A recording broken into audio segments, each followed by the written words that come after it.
Welcome everyone to this Innovaud Expand 4th episode. We are going to talk today about how to approach corporates and how to foster partnerships.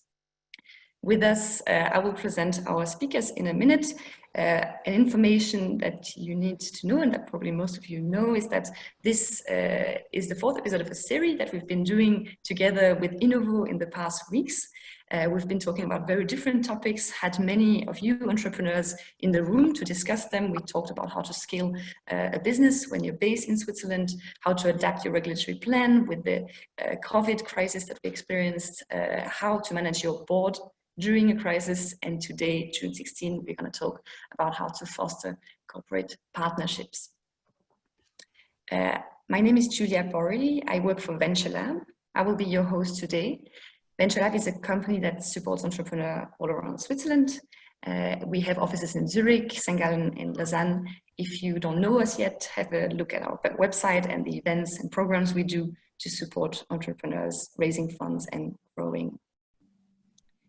Today with us, we'll have Yuliya Blaser from Innovaud, who will say a few words about how Innovaud functions and what are the mechanisms that can help you if you're based in the canton of Vaud, all the advantages of it. Later, we'll welcome Vivek. Dogra, Vivek, you're with us now. It's very nice to have you here. Head of Incubation and Venturing at Nestlé. Great pleasure to have your point of view on that topic. Later on, we'll have Beat Kara, co-founder and CEO of Fluidsolid Biocomposites, a startup based in Zurich. They are collaborating with Nestlé. That is also why I think it's going to be quite interesting to have your opinion on the topic. Later, we'll have Anuj, Jain for the second point of view from a corporate perspective, Director of Emerging Technologies and Incubation at CISCO. And as last speaker, we'll have Dimitri, Torregrossa, co-founder and CEO of Aurora's Grid, collaborating with many different large corporations, but among them, Romand Energy. And you just announced something quite impressive, a new deal yesterday, I think. So we look forward to hearing about that. To start with, I would like to invite Yuliya Blaser to share some of the activities that Innovaud is offering to all of you today. And Yuliya, you have the word. Thank you, Julia. Good morning, everyone. As you heard, my name is Yuliya Blaser, and I'm a project director at Innovaud. And I'm delighted to present you briefly our association. First of all, can you hear me well? Yes. Yes, great. Some of you heard of the DEV. Julia, can you please change the slide? Some of you heard of the DEV, Economic Development Agency of the Canton of Vaud, and many of you know Innovaud, but I'm sure not everyone is informed about recent changes that took place in March with the merge of these two organizations, the DEV and Innovaud. The main reason of this merge is to reinforce the efficiency of both organizations and combine forces to promote innovation in our canton. And this association kept the name Innovaud. By the way, today you have a privilege to be the first one to see our new visual identity of our association that we have just released this morning. Our association has the following missions: we connect companies and startups, both locals and foreigners, with Vaud unique ecosystem. We help companies to identify the best possible partners. It could be academic partners for finding financing or suitable promises, or putting in contact with the government. Also, we present these companies to a large network of well-established multinational companies, local SMEs in the region. And in fact, it's it's pretty much the topic of today. The second mission is invest. Historically, it was the mission of the DEV to attract foreign companies to set up their businesses in Canton of Vaud. Our region counts more than 2,000 high-tech companies, and as you know, a huge percentage of them are originally not Swiss. And I'm quite proud to mention that we assisted more than 500 high added value businesses to establish in our canton. The third mission is to promote. We are actively promoting our canton in our ecosystem in Switzerland and abroad. In addition to our traditional activities, with the merge, we added 2 more missions. It's Expand, that aims in assisting companies based in the region to go global. We help them internationalize by leveraging our very extensive and rich network abroad. And finally, it's Explore, its more strategic mission of scouting the best possible businesses, technologies, innovations, and trends in the world to, in order to have a deeper understanding of foreign markets and opportunities abroad and make them to the needs of the canton ecosystem. To accomplish all these missions, we have combined our teams. Today, Innovaud counts 15 people with a very broad and varied experience and cultures. Our innovation specialists have more technology focus. We also have specialists with more regional focus, with a deeper insights into specific markets. Our association will continue to focus on the leading industries in which Canton has a very strong competences, such as microtechnology with more than 300 years of history involved, food and nutrition with the presence of the largest food company in the world, Nestlé, as well as a fast-growing industry of renewable energy and environment that we call clean technologies, with a very innovative companies like Aurora Grid, and information digital technology. Canton has a number of amazing cutting-edge IT companies like CISCO, Logitech, and Guardians, and so on. These sectors, only these sectors employs more than 10,000 people involved. And finally, life science industry. As you probably know, our region is often referred as a health valley. So Innovaud plays an important role in developing, supporting, promoting, and animating this unique ecosystem. We are aware that the collaboration between startups and large corporations is a key for fostering innovation in our region, and it could be beneficial for both sides. For startups, for collaboration, the collaboration can be beneficial. It can bring investments, enhance reputation, enables fast scaling, and for corporates, partnerships with startups may bring more entrepreneurial and agile culture to a company. In our work at Innovaud, we facilitate this partnership by knowing the needs of both corporates and startups. To sum up, do not hesitate to contact us. We will be happy to facilitate your business development involved and assist you in approaching corporate partners. And stay tuned for more information regarding our association. Follow us on LinkedIn, Twitter. We invite you as well to visit our website that has just been updated today with our new visual identity. And finally, if you have any questions, I'm staying here until the end of the presentation. Thank you so much, and I pass you, Yuliya.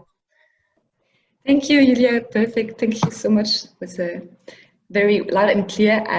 Now we know what Innovaud is doing, and we will start talking about the topic of the day. And for that, I would like to invite Vivek Dogra to join us, Head of Incubation and Venturing at Nestlé. If you would like, so we are not going to share any slides. Vivek is going to share with us his insights, his experience with collaborating with startups. You are the head of an incubator that Nestlé has built near Lausanne, and so you have a great experience in collaborating with young startup and more experienced startup. And the idea today is maybe if you can share with us what would be your advice to young entrepreneurs that would like to collaborate with Nestlé or other corporates. You have the word, Vivek, if you want to join us. Thank you, Julia, and thank you, Julia, for the very nice introduction and opening things on Innovaud.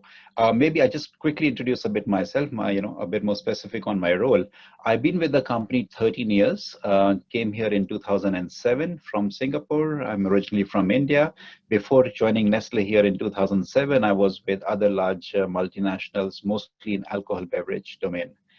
I came in the area of the deployment of innovation projects. So it was the innovation acceleration team. And then quite quickly around 2010, so it's been 10 years, I've been involved from the very start of what we today call open innovation and venturing. So it has had, like Innovaud's brand visual identity, this function has also evolved even in terms of the name and the logo. So we had innovation partnerships and licensing, intellectual asset management, because part of the work was also within the patents. And now it's really called open innovation and venturing. And just to clarify, we do have one R&D accelerator here in Vircheblon in our research center. So I'm closely associated with it, but I'm not part of the team which runs it or manages it. And with our other product technology centers, 2-3 of them within Switzerland, and then globally about 30 centers, we are building this practice of R&D-led accelerators. So to be clear, I'm not in a business. I'm part of the research and development team. And for us, working with startups is relatively new, last 18 months or so, but it's going to grow. Not just here in the headquarters, but globally, I would say in our 30 centers in the US, in Asia Pac, and in other parts of Europe. So that's a bit of the background. I can explain a bit specifically what we do. So as I said, we work with strategic industry partners and we work with academia, and now increasingly focused on startups. And with startups, it's not all startups are the same. I'm sure most of you in the audience would appreciate this. Is it just a project idea? Is it an established company?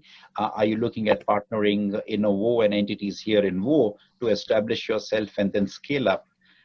And of course, at what stage do you stop being a startup? These are all open questions and there are no easy answers on this.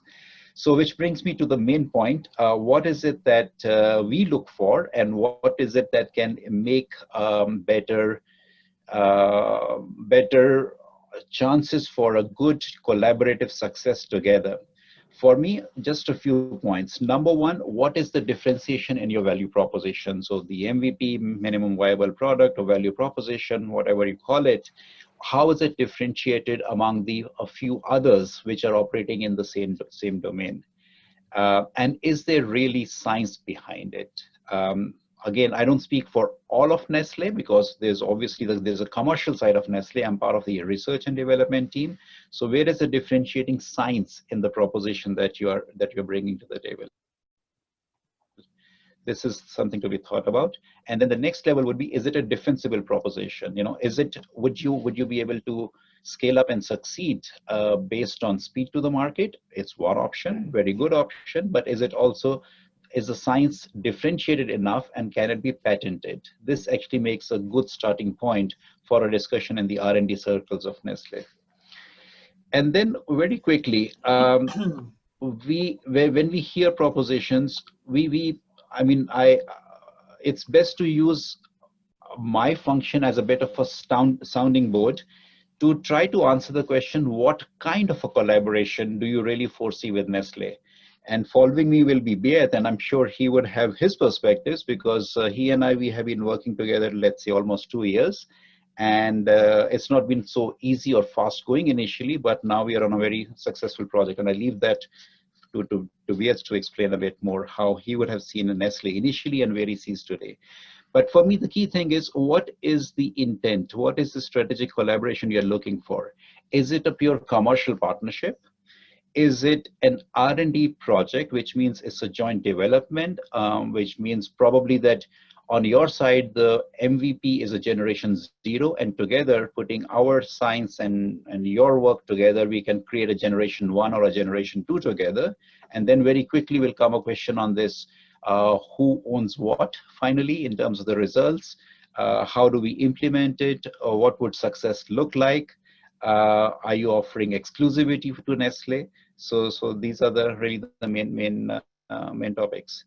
And then beyond the work together, do you see a long-term supply relationship? And is it a supply of what? Is it just a supply of the technology, or would you want to be a supplier of also material on a continuous basis to Nestlé? This is also another thing to think about. And then, and this is evolving. And when I say, it's part of venturing perspective as well. Are you also looking for pure venture funding, which means it could be Nestlé and entities like Innovaud or others? So based on the stage of the startup, from seed stage to growth stage, and very quickly moving up to a Series A, we have different horses for different courses. We have different models for engagement. That to me is the key. And then beyond, I mean, here we are in Canton Vaud, and of course in the country of Switzerland, but Nestlé, as Yuliya mentioned, we are the largest multinational in food and nutrition. So which country or countries or zones?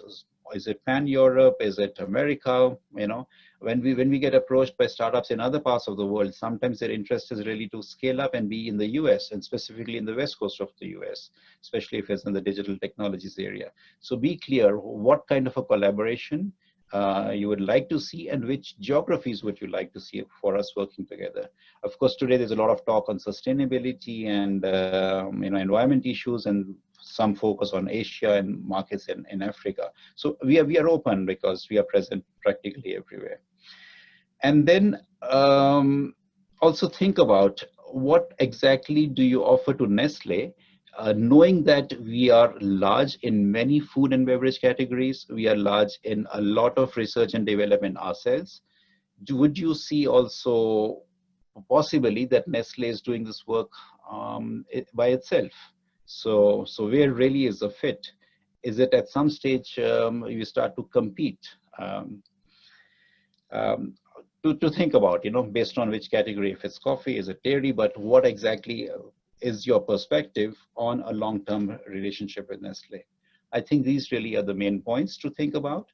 The door is always open. I play a bit of a bridging role between looking on the outside world, connecting both with our science groups and with our businesses and also the markets. So we are a small team, but I look forward to having your connection. Thank you. Thank you very, very much, Vivek. I'm just going to stop sharing my screen so we will be able to welcome our next speaker. We will have Beat Karrer in a minute joining us to talk about his collaboration with Nestlé. So we will have another point of view. Just a quick reminder for everyone in the room, because I see we are many, so it's fantastic, 75 here. You may raise your hand if you have a question. We'll have quite a bit of time for Q&A at the end of the presentations. And if you raise your hands and the first ones, I will invite you to unmute and ask your questions. I don't see any questions in the chat now, but this is also a possibility you have. If you have a question for one of the speakers, don't hesitate to just quickly write it down in the comment chat, and I will pick it up and ask it directly to our speakers. Thank you very much, Vivek, for sharing this experience with us. Now we're gonna have the possibility to hear the other side of the story. And Beat, thanks for being with us. If you want to share your screen, yep, or share the presentation directly, that would be fantastic. So, does it work? Yes. Okay. Thanks for the invitation, first of all, and thanks for the intro, Vivek. I quickly introduce what we're actually doing. At our company, we developed a technology to transform organic or cellulosic waste into a biocomposite. That means we're taking spent wheat spelter or coffee ground or paper or wood, sawdust, etc. We mix that with our proprietary binder, produce the granulate, which you see in the middle, and then this granulate can be processed and injection molded into parts that look like plastic, but that are home compostable and have an unbeatable carbon footprint. So to get back to what Vivek or maybe we're a startup, or let's say rather a scale up at the stage being, we're 10 people, and sort of the company's R&D, and the rest is sales and process technology and manufacturing. So that you know a bit the setup. We have a pilot plant, and we're not planning here in Zurich, and we're not planning to become a huge manufacturer ourselves, but we're a technology company. So to pick up on what Vivek said, actually, I think the most important point is have a real solution for a real problem. So if you want to engage with a big company, it's crucial to really think about what problems or what topics will be relevant in the future, and come up with a real solution that is technology-wise, cutting edge, and ideally already protected or can be protected. The second point from my approach, or from my perspective, let's say, is be realistic. I mean, as a startup or as a scale-up, as a smaller company, it's extremely important to focus on what you're good in. Let's say you invented a technology, so you might be good in developing and in solving technological, now I got it, technological topics or problems. So rather focus on that.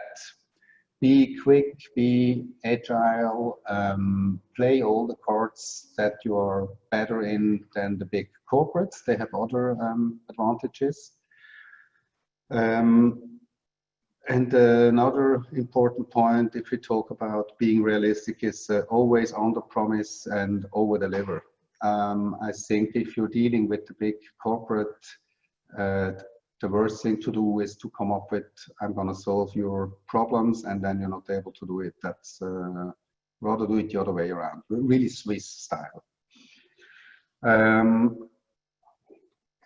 other thing, or the next point from on my list, is identify potential partners that have an actual ecological, or let's say technological advantage and an economical one. To be realistic again, I think nobody will invest time and money into something that just looks good or sounds good. At the end of the world, the changes we've seen in the past and that will come in the future are based on an ecological benefit for both sides. So I think that's really important. Then, I mean, if you start a startup, or if you start realizing your idea, you have a vision, and you should never ever forget what the big picture is, or what your vision has been.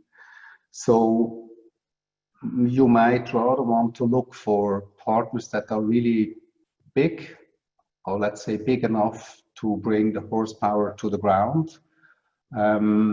It takes a lot of time to set up a collaboration. So if you spend that time, you might rather want to spend it with, or invest that time rather into a collaboration or relationship with a company that is big enough to really make your idea happen. Then the next thing, talking about collaboration, I think it's also crucial that you see your customers as your partners. Sometimes I get the impression, if I talk to other startups, they're all afraid that the big corporates are going to eat them, and they're going to cheat them, and so on and so on. From my perspective, your customers are your partners, not your enemies. So it's about setting up a collaboration that both parties can learn from each other. Most obviously, the big companies or big corporates, they have done several things good. If not, they wouldn't be big corporates. So you might rather want to learn from them and adapt what they're good in, instead of seeing it as a big fight. It's a collaboration. It's a journey together. However, make sure your IP is well protected. So first of all, apply for patents. Ideally, work on the work towards that they are granted. Keep trade secrets within your production process as much as possible. And I would highly recommend to invest a part of the budget into a good lawyer or a lawyer office.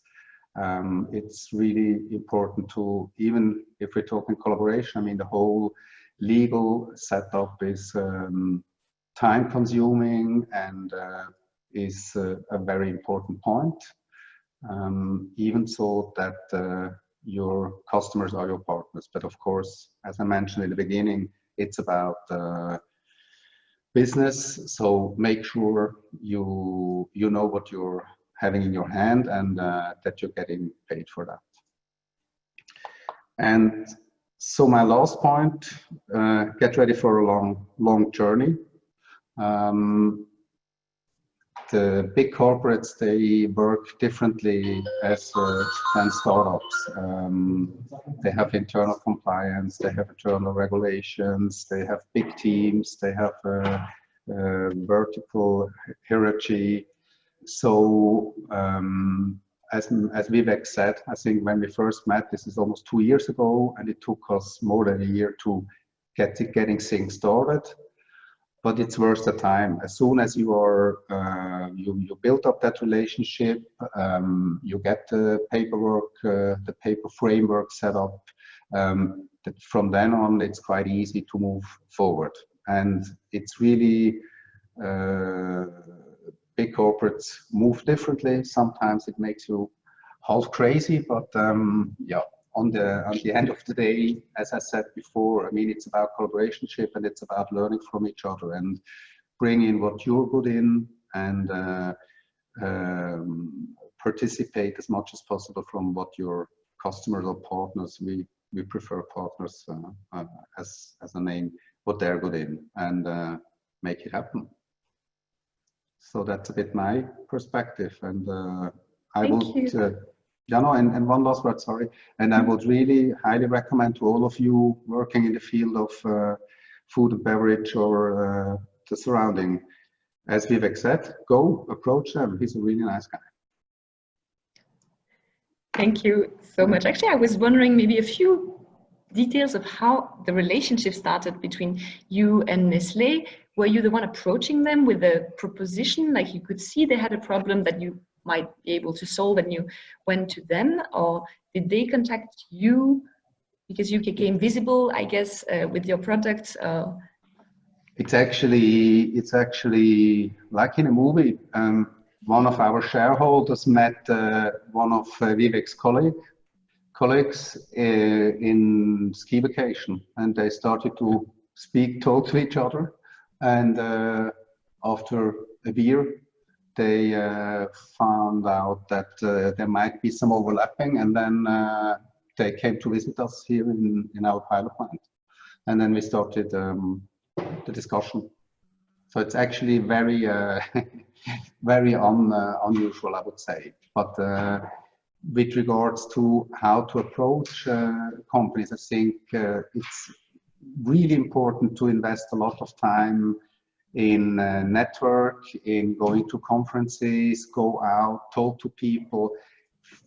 If you're always in your lab or in your company at your desk, you will never ever meet somebody. Oh well, very unlikely, unless you have an investor that makes the connection for you.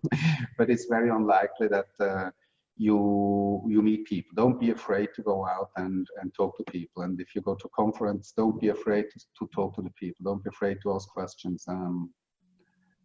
Well, and then it's important to ask to try to ask intelligent questions. That's why it's also worth to do research and some intelligence before you approach a company. I mean, you should know what they're doing and you should know what the pain points are. I have one last question here before we move on to Anuj. There is a question regarding the reluctance to change that there is in large companies. So I think as a startup, when you start a collaboration, did you sense some difficulties? You arrive with new ideas, new processes, how to overcome these barriers and help maybe larger companies to adopt innovative process. Did you play a role as a startup in there? And maybe Vivek, this question is also for you, probably a challenge. But maybe Bert, I would love your Yes, I think so as well. We don't as well. Help is maybe.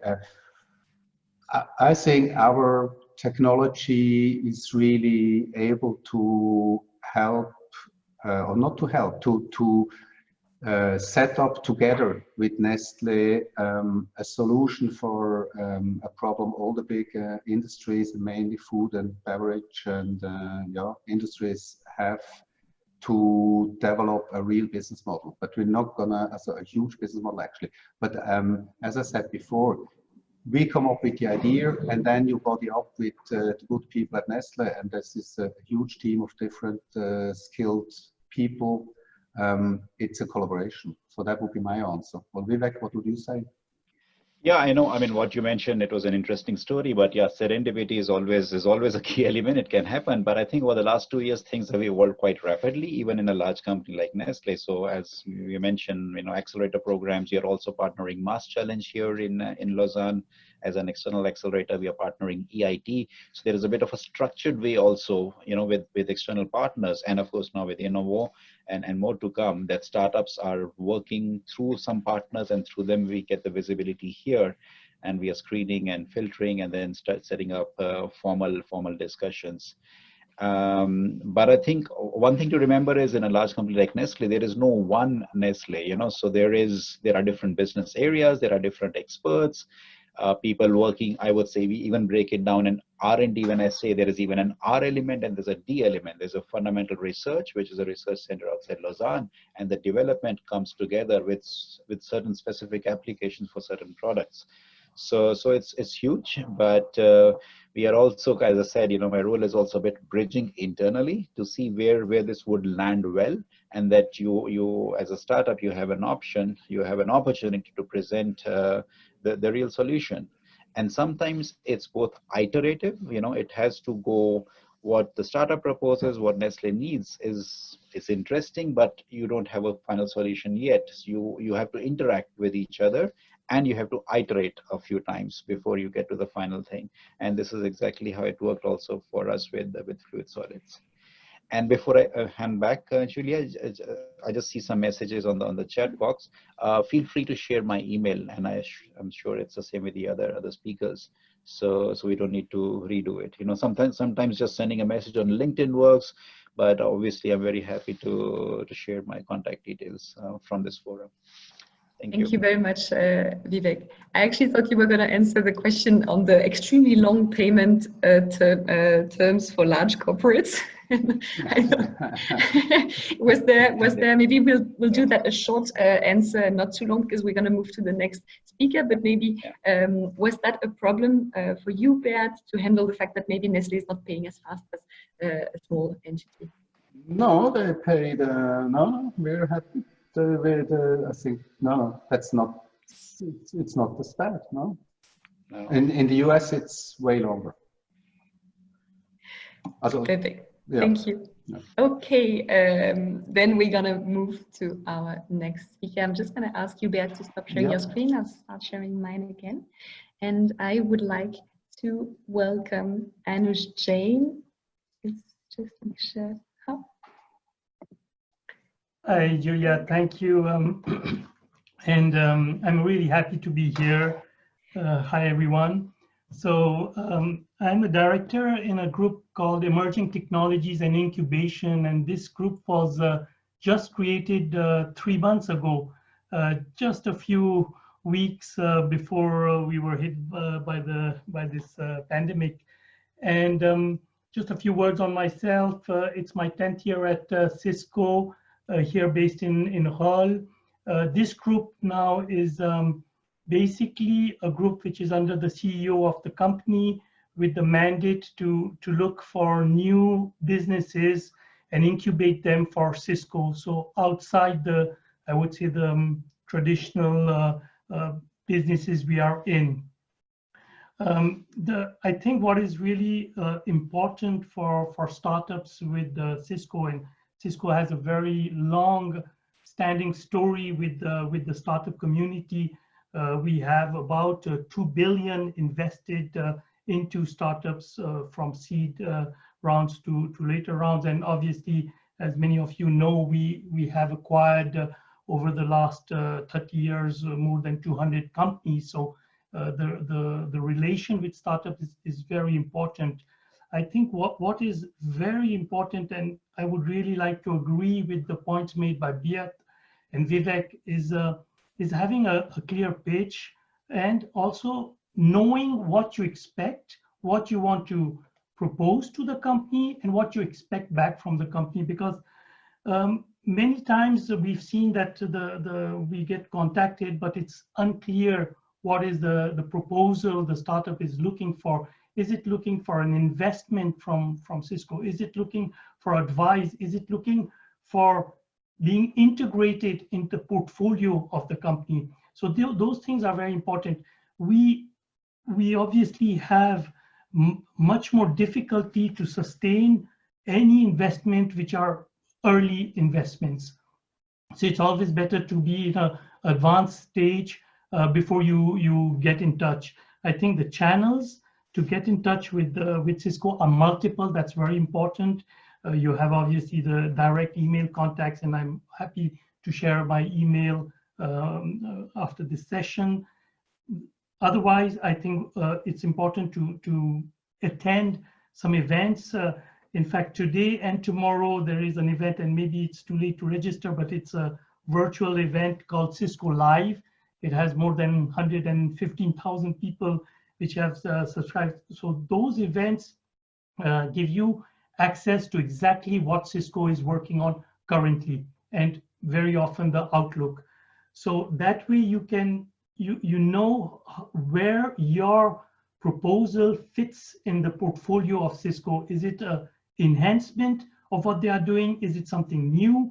Is it fit with what they plan to do? I think those are really important points. Just to give you a few directions on the areas we are very much focused on going forward is, as you may imagine, we are using here a competitor's tool, Zoom. CISCO has its own collab tool, and we will take it to the next level. That is for sure. So think about collaboration. What will be collaboration? What will it look like 5 years from now? And where it will be totally pervasive in enterprise or home. The whole home entertainment, not entertainment, but the way people work from home, how will that change? What is required? What will happen when people shift from the enterprise to the home in terms of their work environment? So those are really important points. CISCO is very known on the supply chain because it has to produce quite a high quantity of hardware, and it has optimized it. But what will be the future based on the different challenges we are facing? So these are just few topics. Obviously, the standard topics, which are security, networking, data centers, these are always very important for us. So these are a few points which I think are important. The one thing very often I saw which remains a challenge is the go-to-market. So think through the go-to-market. Think about the value proposition. How are you going to bring it to the market? How will CISCO help you if you want them to help you bring it to the market? Will it be sold in a direct way, indirect, through partners? Those are very often things which we are challenged. So it's better that you think about those before you get into a relation. Regarding the agility of our companies. Yes, we are big corporations, and yes, it can take time, but we can move very fast. So we have had acquisitions happening over a week in terms of decision level, because if the product is spot on something we are looking, it can go very fast. So it really depends on the maturity of your startup and how much we need that product. So these are just a few words I thought it would be nice to share with you. So Yuliya, back to you. Thank you very much, Anuj. Actually, it was interesting while preparing for this talk. I remember that we discussed how would startup contact you, how would the collaboration start usually, and I remember you mentioning that usually you know exactly what you're looking for, and it's more of a pull system where you would look for a startup that solve a problem that you have, and if you find it, then the process would go pretty fast. Is that still the case? So is that something you rarely get attracted, like startup rarely actually come to you with an idea, it's more you go to them? I would say that is more the model. However, we have worldwide in about 10 different locations what we call innovation centers. So there is one in Paris, Berlin, Tokyo, etc. Those are places where we are open to receive startups, but this is not all over the world. So it's always challenging, because if you are based here in Switzerland and you contact a startup, an innovation center based in Tokyo, it may be more challenging. So I think you have to seek to find the right person in the right geography.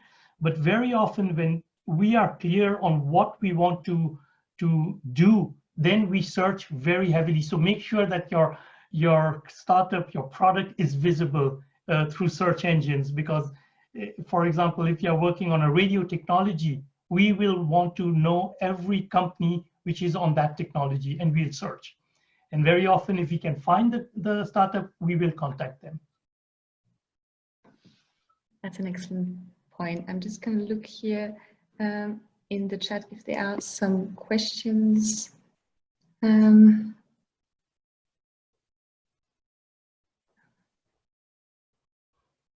Yeah, so a question from Naomi.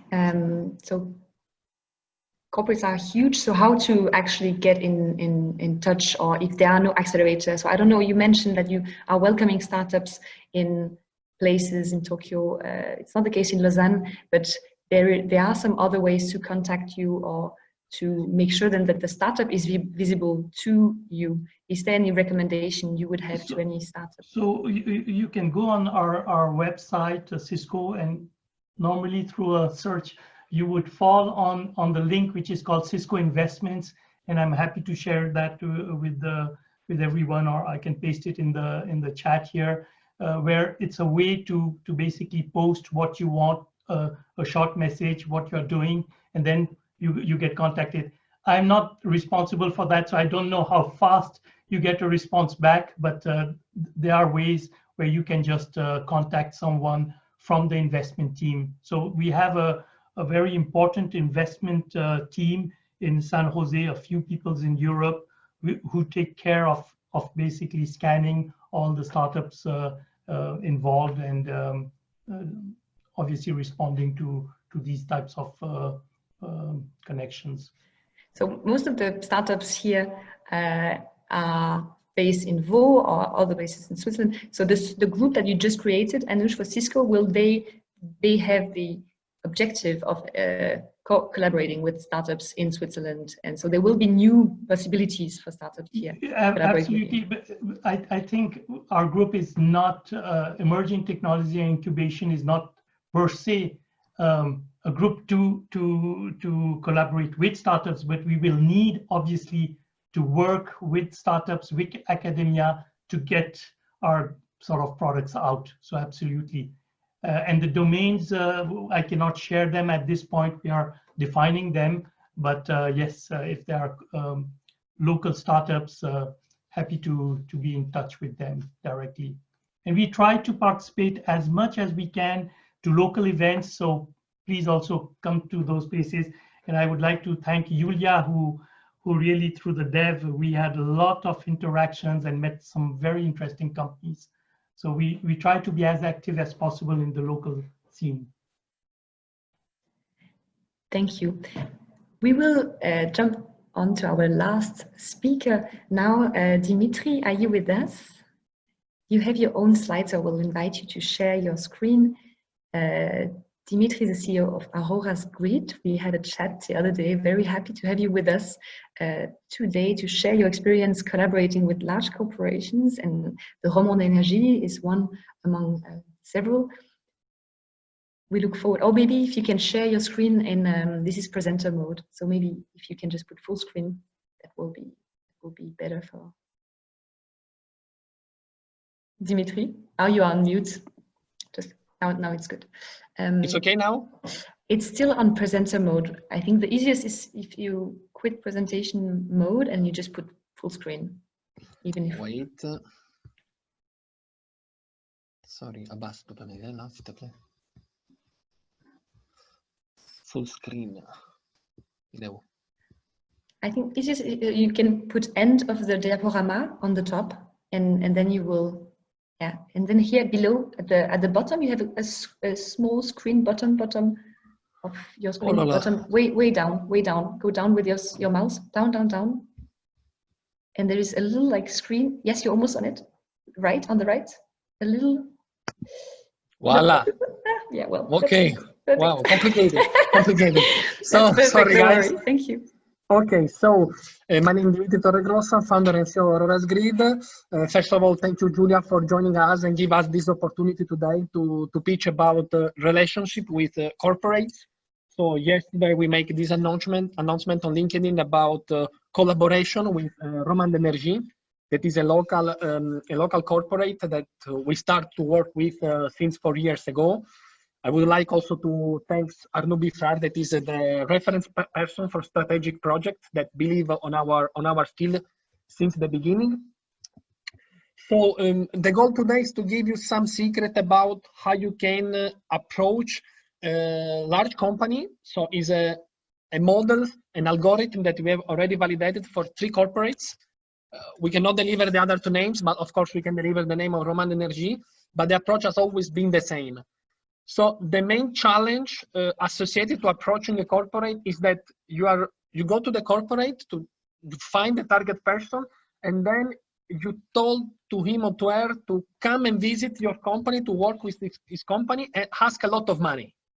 And of course, corporate does not like to give you money, especially if it's a lot. So what you have to give to them is the opportunity of a free ticket entrance to come in your company and see what you are doing. So based on this approach, we have 2 main products, but the main product for which I incorporated Aurora's Grid is the second one. So it's the energy management software that we sold yesterday to Romande Energie. Then, based of course on what we have learned in these 5 years, we create another product that is Aurora's Grid 3.0, is an emulating platform that we give for free at the beginning to our client in order to see what we are capable to do. So this emulating platform is capable to give to the client the opportunity to calculate which should be the battery size to be coupled with a renewable power plant. And they can also compute which is the economic benefit that they can do with, and they can also estimate the lifetime of the battery. That are more or less our main skills. So we give this free software to them, they can play with. Sometimes we are even asking to this company to give us a challenging case for which they would like to receive a feasibility study. So we make this feasibility study, we show to them what we are capable to do, how much money they can earn, and which are also, of course, the technical benefit that they can have thanks to our skills. Once this step is clear, they will come a second time to ask, okay, we are convinced about your skill, we are convinced about the result that you claim, so now how we can reach this result? And we start, of course, to sell our main product, that is product number 2. So this is an approach that we already validated at least 5 times, and it works. So, of course, with Romande Energie was another history. I would like to give you more details. So we signed the first contract in 2017, where we start to make kind of consulting activities to them related to battery energy storage system. And of course, whenever we signed this first contract, we were allowed to hire our first collaborators. So it was exactly our first step in the startup world. Second one, okay, the Swiss Federal Office of Energy has funded this big project, demo project, that is SCCR Furies, Romande Energie Electric Network in local balance demonstrators. And of course, in that case, within this environment, within this infrastructure, we strengthen the collaboration with Romande Energie. So as you told me before, we make feasibility study for free for 2 battery installation. So we've computed which should be the size of the battery that you should install in this strategic point of your grid. And then, of course, we make follow-up with the battery manufacturer, because of course, Romande Energie was at the beginning of this new energy market. So we were always available to make the follow-up of the battery project. And then later on, of course, yesterday we deliver our 2 license, industrial license. There are the software that will manage the 2 battery that we choose thanks to our free feasibility study. So I want to repeat once more. So you give a free ticket entrance, free calculation, free feasibility study, demo version of your software for free. Then once they're convinced about your skill, then you can ask, of course, for money and potential collaboration, because of course startup needs money and they need money very soon. This is, voila, my overview about collaboration. Then here there is a little overview about our traction and future step. So we have partnership with Peugeot Citroën Group, and we have already made 3 pilot project demonstrators. And we would like to finalize our industrialization phase within the end of 2020, beginning 2021. And of course, we're preparing our Series A round investment with strategic investors that we have convinced always with this approach. If you have questions, we are ready to answer. Thank you, Dimitri. That went fast and very, very excellent example of how you managed to offer something quite interesting to corporates. I would like to actually have maybe the opinion of Vivek or Anuj on this way of doing, of like the offering for free of a service and also proving the capacity that a startup has to solve problem. Is that something that you would recommend also to young startups to do as an approach? Yeah, absolutely. The challenge there remains, be it a 5-slide or a 30-second video, is the time one will devote into trying the product. And that's what I would say to Dimitri, that's great, because it's always better to have something which one can try, is convincing the company to try it, and because that's time, and we have to spend the time to try it out. And that's always the challenge sometimes we face. I don't know if, Dimitri, you have a trick to make sure that people try. I agree with you, because, okay, now we got back to another question. Okay, we can give the opportunity to try for free, but then how convince people to try for free? I know this is the most challenging part. We believe that, okay, we have been also lucky. The thing is that sometimes you have also to find the right reference person that has the time to listen to you, because this is very important. And in our case, in Romande Energie, was Arnaud Biffrard, that was someone very open to listen, to understand what you can do. Of course, we did not talk with him during hours, but of course, neither during 30 seconds, but he dedicated to us 1 hour to understand what was our business, what was our skill, and how we can collaborate together. But yes, I agree with you. Then the challenges part is how convince people to try for free. I agree with you. We have some questions in the chat from Alex Hayes. So did you need some VC angel funding to get to the point of doing those demos? Or was the funding coming later on? Okay, so honestly speaking, we have not yet business angels or other investors that are getting our startups since 5 years ago. I know that is quite unique. The thing is that we have deployed pilot project demonstrator program funded by Swiss Federal Office of Energy in order to get the money to develop the first prototype. That was our path. So I suggest to all the startups to apply for demo project program. I know that for each category there is always something that you can try, but of course that does not mean that it's easy to get money, because in this demo project you need to have at least one big industrial partner inside. So once again, you have to convince the industrial partner to waste money and time with you. And then you need also an academic partner. And you need, of course, an academic partner that is capable to work with you and accept to transfer the IP and the knowledge to the startups. That sometimes is a tricky part. But that is how I get the money to develop the demo product that I can offer for free to our clients. A second question is, how long did they take to determine that they want to engage in sales talks with you once you transfer the demo? In what kind of time are we talking? You have to foresee between 3 months up to 6 months. Okay. Yes, I know that sometimes it could be longer because maybe startup has not money to live for 6 months, but in average, we're talking about 3-6 months. I will now open the floor for live questions. First, thank you very much, Dimitri, and all our presenters, Beat, Anuj, and Vivek for sharing, and Yuliya for sharing your opinion on that matter. We are opening the floor for questions. I know that Nasser would like to ask your first question. So Nasser, you can unmute and ask the first question. Thank you, Yuliya. Very interesting talks, guys. Thank you very much. Appreciate it. I have a question actually to Anuj and Vivek. Have you ever in the past collaborating with a company or a startup that might be seen as a potential competitor for you?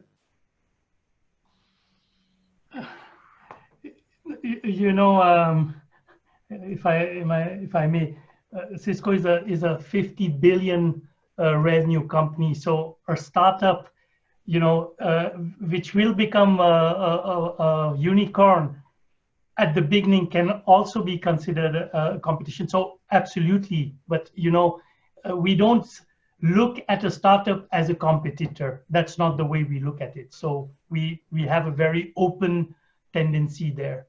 And we are very clear if the startup feels that it has IP.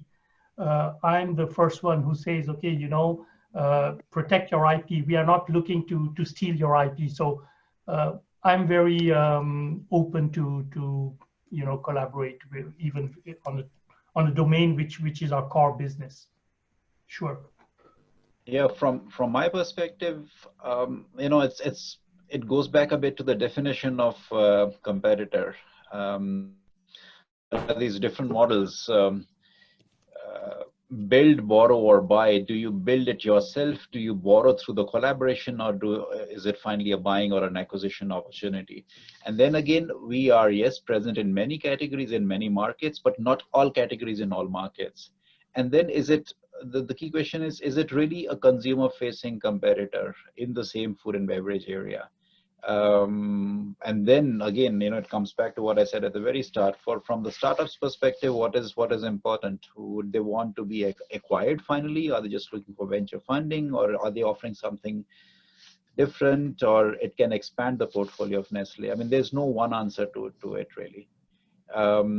Yes, we work with a variety of competitors now, also with our new acceleration program. Sometimes it's a bit of a proof of concept thing. It could be another new beverage which we are not present in. Just to give an example, if we talk of waters, we are mainly in big volume, low margin business. We of course have premium brands also, but there is also the definition of the category is water or water plus, you know, flavored water. We can always experiment a bit. It all depends on what the proposition of the corporate, of the company, of the startup is really. Thank you. Is there anyone with a question now in the room?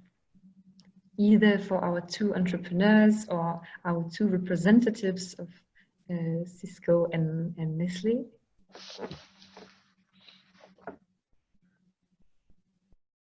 So I'm just going to take then again a question that was asked earlier by Naomi in the chat. Stefan Organ here. Oh yeah, sorry, I see a question. Stefan? Yes. Yeah, you very like it's very low volume, so if you can speak loud, I think it's going to help us to understand you. You hear me better now? It should work now. Okay. Yes. I'm the CEO and co-founder of TRS. It's a recycling, waste management, recycling company in new technologies. We are going out of the dead valley ourselves of raising 20 million, 7 years, 16 employees with a completely new technologies in any recycling, in the recycling material of scrap tires and also plastics. I have a question to for Nestlé and perhaps older CISCO on how much are you looking into clean tech recycling technologies as you're all concerned about what needs to be done in the future, how to introduce recycling materials into your production lines, talking to your stakeholders of your responsibility of the waste that you create from your products, selling it into the market, and technology I understand because we heard a lot of new technologies, IP, future markets. How much are you looking to startups in new technologies of recycling technologies? Yes, on the Nestlé side, yes. Maybe you're aware in the area we have made these public commitments, reusability and recycling of all our packaging material by 2025. It's what we would call the EPR, Extended Producer Responsibility. And as far as the materials outside is concerned, we really believe it's not one player alone can solve everything around the sustainability on the packaging thing. So yes, the short answer is yes, we are interested in new technologies, but also the question is we need to discuss, we need to interact and see where would this really apply and who are the other partners, other players in the value chain who need to be involved. Is it the collection companies? It's the ones who are recycling and then supplying back to Nestlé. I mean, thing to bear in mind is we are a food and nutrition company and our products get packed, but we are not a packaging company. We are the customer. We are the user of the packaging industry. And of course, recycling, reusability is great. It still needs to stay food safe, food contact safe. And if the percentage of recycled material coming back into our operations is going to be increased, we can work together on new technologies. Yeah. Okay. Okay. We, in fact, within our Nestlé Research Center here, there's a dedicated institute. It was newly announced, Nestlé Institute of Packaging Sciences. So we are building teams and experts specifically in the materials, in the use of materials and understanding food contact with the new generation materials. Thank you. I would like to invite now Veronica Savou to ask her question. Thank you, Stefan. Hi, thank you. I'm Veronica. I have a question for Vivek. We have several convergent points of interest with Nestlé, starting from chocolate packaging. And we have been in contact with different business units in different geographical areas. And it seems like people change periodically their jobs. So you kind of, by the time you get some traction as a startup, you lose your point of contact. And then 3 years later, it appears somewhere else and you get contacted again. How do one deal with that from the startup point of view? And how do you deal with that? Yeah, I mean, this is with a large company, this always happens, you know, on an average, people are in the roles 3 to 4 years and then they move on. It's also part of the development, but it's not so often that the entire project is lost or something, because as I said, you know, we have different sites. It also depends on where the application would be. If it is primary research, it's here in Switzerland. Chocolate and chocolate technology is mostly Center for Chocolate Technology is in York in the UK. And then of course, if there's an application, there's a pilot pilot project being done in a specific market, then it also leads into an interaction with a factory, with a manufacturing site, which could really be anywhere, and then into the market, where we are launching. So I'm happy to pick the dialogue that you have had before, and let's see how we can progress on that together. Thank you, Vivek. Yeah. Alex, hi. If you want to unmute, you can ask your question. Yes, thanks. I also have a question for Vivek. So what's a reasonable time frame for Nestlé to invest in a pre-seed startup if you see that there could be a very good collaboration? It would be, an answer would be, is it Nestlé directly? It's quite unlikely. If it's pre-seed, the best thing we can offer is the accelerator program, which is now on an ongoing basis, one in Lausanne, and we are also spreading it to other sites, another 2 sites in Switzerland, and then in other locations elsewhere. This is, let's say, 2 cohorts a year, so a decision will be made from the time of first contact in 6 months' time. But this is really not an investment. It's really to work on an accelerator program together. Beyond that, it's a question of if it's pure financial investment, maybe we can also partner with with other entities here in the region, and that you get the initial seed stage funding from other partners. Beyond this level, into a Series A, we have external third-party VC funds, where we are strategic investor. One is in the public domain in Europe. It's called 5 Seasons in Paris. We have a couple of them in the US, and so on. Smaller one in France, one in Mexico. But this is then pure VC money in which Nestlé is an investor. So I can say what is in the public domain. Yeah. And I think for Series A, investments 1 million going up to 5 million, based on the geography and based on where the headquarters of the company is. But I think the key thing for a pre-seed startup is it's the collaboration model. Pure financial, probably Nestlé is not the best. We would not really be, we would not really look for just a pure financial investment. They're just collaborating together, and that collaboration together you need to go into a bit of a specifics. What kind of a relationship do you want to see long term? Is it purely supply? Is it some joint development? Things that I mentioned at the very start. For me, I was thinking like partial joint development, where we do most of the heavy lifting technology-wise. Yeah. Mixed with like being a very good first customer. Yeah, exactly. So Alex, yeah. If I could just add, the key thing here is, sorry, Yuliya, is that it's sometimes more interesting for a startup to have Nestlé as a paying customer, which also brings in cash flow, rather than having Nestlé as an investor, because investor is just financial. And then also the question is, are you willing to give up stake, and what do you give up in return for an investment? So having a pilot plan, a pilot project, and Nestlé as the first big paying customer, I think it's of real value to a startup. Thank you. I would just like to ask another question to Dimitri that I asked earlier to Beat, just to understand the very beginning of your relationship with the Romande Energie, because that's also coming back to the question of Naomi. How did you know who to contact? How did you know who you would to, and how did that first meeting happen? Did you get introduced? Yeah. Okay, so the fact that I didn't tell is that I spent 6 years of postdoc at EPFL, and EPFL was working a lot with Romande Energie, and thanks to the project that I worked before, I know the right reference person for each company. So I also took some portfolio client from my past experience at EPFL, of course. That was as I found the right reference person at Romande Energie, and also in other companies. That's lucky then. Oh, that's great. That's fantastic, Dimitri. Thank you for this insight. So I would recommend now to all entrepreneurs here in the room to do a 5 years postdoc to collaborate with large enterprise. I see that Serge Gander has a question. Serge, you're very welcome to unmute and put on your camera. Serge Gander. Can you hear me now? Yeah. Ah, yes, you're here. Perfect. Thank you, everyone. Nice to meet you all. I have a question for both, actually, Vivek and Anuj, big companies.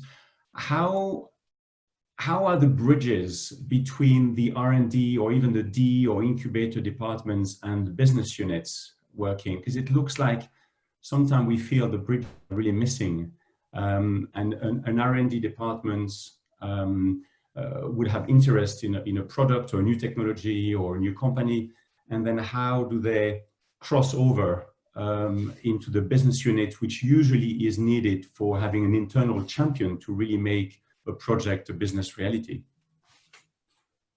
Yeah, I can go first. I think for us, it's a very important and very relevant question. In fact, that's one of my first impressions when I came into Nestlé from the outside. And bear in mind, I came in from a commercial, purely sales and marketing background, and I've been in R&D, and now it's 13 years, I'm still in R&D. I'm not a scientist, I don't have a science degree, so to say. But back to the point, when I came in, it was this cross-functional teams for deployment to accelerate global deployment. So these kind of teams exist. And of course, now we have structurally, the technology centers are working very closely. They are aligned with certain business categories. So it's not a bit in isolation that you're creating new technologies for coffee roasting, so to say. It's based on the innovation pipelines of the coffee business. So it's quite close. And something which was said earlier on this forum, people change. So this functional mobility is actually the biggest positive for a large company like Nestlé. So people from R&D can move into business, people from business can move into strategic planning, into sales and marketing. So this kind of well-rounded cross-functional exposure helps in a big way. So I know today, people in our technology centers have come from commercial, and people from R&D have also gone through either different trainings or even taking up positions of business and strategy planning, etc. So on my side, Serge, if you may know, CISCO doesn't have a separate R&D division. So it's embedded in the BUs, and the BUs are quite autonomous. They have their own sort of CTOs and sort of research and development. So there is no formula about this bridge. I think the BUs directly are in contact with the different startups. A group like ours, for sure, when we come to a point where we need to go for commercialization, we need to work with the BU, and we need to make sure that they are on board. So to your question, there is no one group which has only the screening of startups. It depends.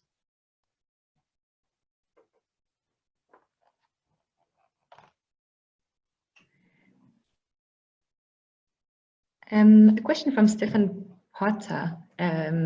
So how do you handle questions of intellectual property in your partnerships?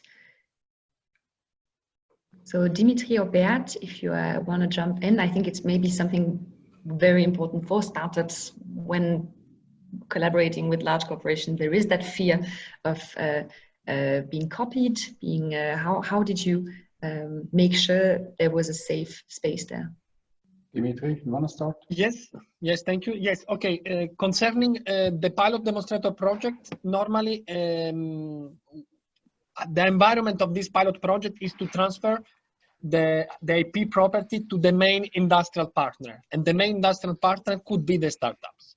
So in that case, since the reference industrial partner was not developing energy management software, neither the academic partner, for them it was clear that they have to transfer all the IP to my company.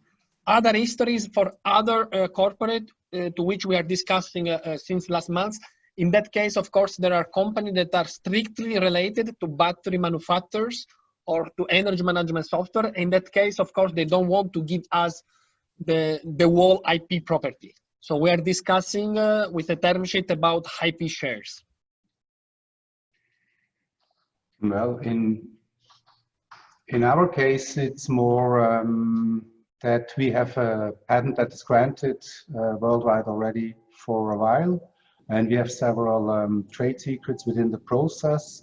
So as Vivek mentioned in the beginning, and also with other clients, it's we never sell the IP or the yacht that always stays with us, but we work rather on a licensing model. So as soon as you start with the feasibility project or you start go on with the further development, then of course your partner needs some kind of security that if it works out, they will be in a position to really commercialize that. So I think licensing is, from my perspective, a very cool and fair setup.